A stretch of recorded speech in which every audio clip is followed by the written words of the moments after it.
అట్లాగే నల్లగొండలోని మూషంపల్లి అనే ఒక ఊరిలో ఒకే ఒక్క రైతు రామరెడ్డి గారు, ఒకడే రైతు రామరెడ్డి గారు 57 బోర్లేసి ఆయన పేరే బోర్ల రామరెడ్డిగా మారిపోయిన పరిస్థితి మీ జిల్లాలోనే మనం చూస్తున్నాం. మరి కేసీఆర్ గారు ఏం చేశారు?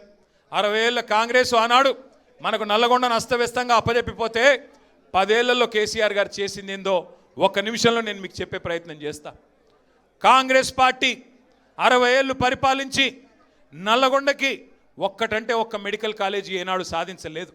అదే కేసీఆర్ గారు కేవలం 10 ఏళ్లలోనే ఒకటి కాదు 3 మెడికల్ కాలేజీలు మీ జిల్లాలో పెట్టిన ఘనత నల్లగొండలో, సూర్యాపేటలో, భువనగిరిలో మన నాయకుడు కేసీఆర్ గారిది. యాదగిరి లక్ష్మీ నరసింహస్వామి మీ అందరికీ కూడా, అంటే మీ దగ్గర కొద్దిగా జాన్పాడు పోతారు, ఎక్కువ సైదులు అంతే కదా, దర్గాకు పోతారు. కానీ అటు పక్కన భువనగిరి ఆలేరు కాడికి పోతే మొత్తం యాదగిరి లక్ష్మీ నరసింహస్వామి ఆరాధ్య దైవం లక్షలాది మందికి. అట్లాంటి లక్ష్మీ నరసింహస్వామి దేవస్థానాన్ని ఎవరు పట్టించుకోలేదు గత 60 ఏళ్లలో.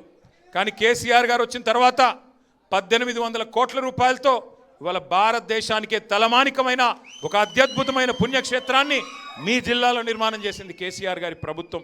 అట్లాగే మీ పక్కనే ఉండే మిర్యాలగూడ నియోజకవర్గంలో ఒక గోదావరికి మాత్రమే పరిమితమైన విద్యుత్ ఉత్పత్తి కేంద్రాలని నల్లగొండ జిల్లాకు తేవడమే కాకుండా జగదీష్ రెడ్డి గారి నేతృత్వంలో దామరచెర్లలో భారతదేశంలోనే అతి పెద్దదైన ultra mega power project plant దాదాపు 35,000 కోట్ల రూపాయలతో ఏర్పాటు చేసింది కేసీఆర్ గారి ప్రభుత్వం.